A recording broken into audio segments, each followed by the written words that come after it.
तो movie start होती है जहां दिखाया जाता है कि प्रभु और कथिर एक जैसे जुड़वा बच्चे हैं, जबकि प्रभु एक मासूम लड़का है और कथिर एक शैतान लड़का है जो अपने पिता के क्रोध के लिए बहुत परेशान है, जो उसे लगातार अनुशासित करते करते थक गया है। जब कथिर पड़ोसी के बच्चे की पिटाई करते देखता है तो उसके पिता कथिर को किसी बंजर जगह में एक पेड़ से बांध देता है। कथिर रात भर लापता हो जाता है। जाहिर तौर पर एक अज्ञात मानसिक व्यक्ति द्वारा अपहरण कर लिया जाता है, जहां व्यक्ति को जंगल में अपने लक्ष्य पर शिकार करने वाला सीरियल किलर होने का पता चलता है। कथिर उसे मारता है और घर लौटता है, जहां वह अपने अनिश्चित व्यवहार को जारी रखता है। कथिर प्रभु को एक लकड़ी के बक्से में अंदर बंद कर देता है और उसके पिता को कई बार चाकू मारता है, जिससे उसकी मौत हो जाती है। कथिर की माँ उसे पुलिस के पास नहीं लेके जाती, बल्कि एक स्थानीय संत की मदद लेती है। संत उसे बताता है कि जुड़वा बच्चे सह अस्तित्व में नहीं रह सकते हैं और उनमें से एक को बचाने के लिए उन्हें अलग होना होगा। निराशापूर्ण उनकी मां ने कथिर को एक मंदिर में छोड़ दिया और प्रभु के साथ भाग गई,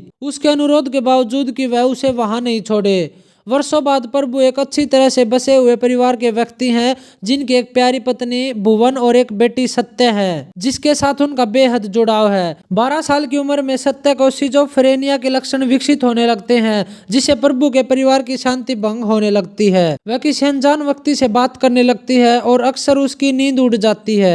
आधी रात में बार बार अपनी बेटी को खुद से बात करते हुए सुनने के बाद प्रभु उसके कमरे में एक बेबी मॉनिटर लगाते हैं और अज्ञात के साथ उसके संचार को रिकॉर्ड करते हैं। वह मॉनिटर को तोड़ती है और उसे कमरे से बाहर फेंक देती है, जिससे पता चलता है कि अज्ञात व्यक्ति ने उसे मॉनिटर तोड़ने के लिए कहा था या वह प्रभु को मार डालेगा। हाल ही घटनाओं से चिंतित प्रभु अपनी बेटी को एक मनोचिकित्सक के पास लेके जाता है, जो सत्या से उसके कमरे में अज्ञात व्यक्ति के बारे में जानकारी निकालने की कोशिश करता है। सत्या ने खुलासा किया कि अज्ञात व्यक्ति सोनू है, एक छोटा बच्चा जो उससे अक्सर बात करता है। प्रभु और मनोचिकित्सक के बावजूद सत्या के इस दावे को खारिज कर दिया गया कि सोनू मौजूद है। सत्य अभी भी अडिग है कि वह वास्तविक है। अपने स्वयं के शोध के आधार पर प्रभु ने युवा गोस्ट बस्टर्स के एक समूह को काम पर रखा, जिसे उन्होंने YouTube पर देखा। तकनीकी टीम सत्य के कैमरे के अंदर असामान्य गतिविधि की निगरानी के लिए उच्च तकनीकी उपकरण लगाती है। आधी रात में टीम को यूवी प्रकाश का उपयोग करते हुए पैरों के निशान मिलते हैं। केवल सत्य को उसके कमरे से गायब पाया जाता है। सत्य के जीवन के लिए भयभीत प्रभु दरवाजा खोलने की कोशिश करता है,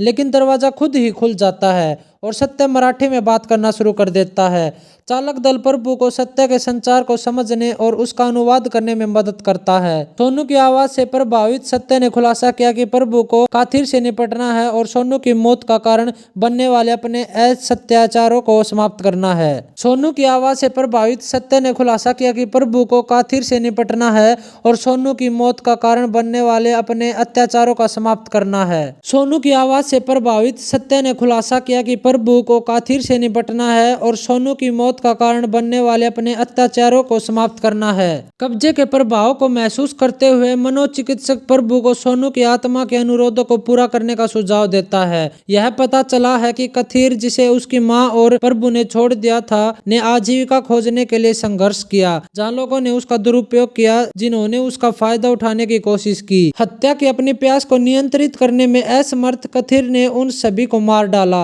आखिरकार कथिर को अपने जीवन का प्यार माधुरी, एक बहरी और गूंगी महिला मिल गई। वे शादी कर लेते हैं और जुड़वा बच्चे सोनू और मोनू के साथ जंगल में एक सुदूर केबिन में बस जाते हैं। एक दिन मनु ने अपने पिता की जीप में खुद को छुपा लिया और काथिर द्वारा जंगली जानवरों के शिकार का दस्तावेजीकरण करने और उसे रोकने के लिए उसका पीछा किया, लेकिन उसके पिता ने पर्यटकों के एक झुंड को मार डाला, जिन्होंने मारिजुआना के एक छोटे से मुद्दे पर अपने बच्चों के सामने उनका अनादर किया। इससे पहले काथिर ने पर्यटकों को गांजा देने से मना कर दिया था।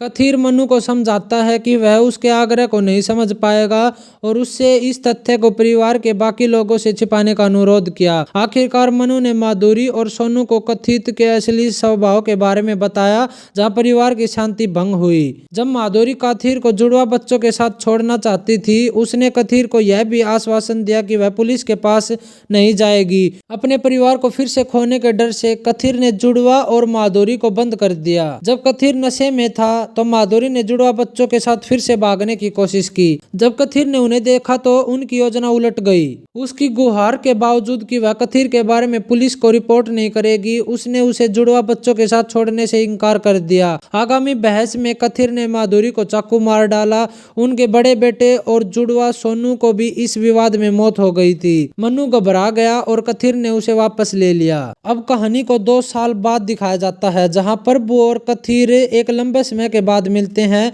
जहां प्रभु कबूल करता है कि वह कथिर को मारने की इच्छा के बारे में जानता है और उसे मनु को छुड़ाने के लिए कहता है और उसे बताता है कि वह अधिकारियों को इन घटनाओं में से किसी को भी रिपोर्ट नहीं करेगा। अत्यधिक अड़िग होने पर कथिर और प्रभु के बीच लड़ाई हो जाती है। कथिर के युद्ध और शिकार कौशल की कमी के कारण प्रभु उसके द्वारा भारी रूप से घायल हो जाता है और मारा जाने वाला होता है। सोनू के पास सत्या अपनी तीरंदाजी कौशल का प्रदर्शन करती है और कथिर को प्रभु को मारने से रोकने के लिए उसे चोटें पहुंचाती है। मनु ने कथिर को धमकी दी थी कि अगर कथिर नहीं रुका तो वह चट्टान से नीचे कूद जाएगा। प्रभु ने कथिर को पकड़ लिया और वे दोनों चट्टान से गिरकर मर गए। प्रभु का दावा यह है कि सब कुछ सुलझ गया है और कथिर भी मर चुका है। हालांकि मन्नू कथिर के जीवित रहने के कौशल के बारे में अस्वस्थ होने के कारण प्रभु से कथिर के अस्तित्व को महसूस करने के लिए कहता है। जुड़वा टेलीपैथी का उपयोग करके यह पुष्टि करने के लिए कि वह मर चुका है या नहीं। प्रभु को कथिर की उपस्थिति का एहसास होता है, जिसके बाद स्क्रीन काली हो जाती है। इसी तरह मूवी का होता है दी एंड। आई होप आप सबको मेरा एक्सप्लेनेशन अच्छा लगा होगा। तो मैं मिलता हूँ आपको एक नई मूवी के साथ, तब तक बाय।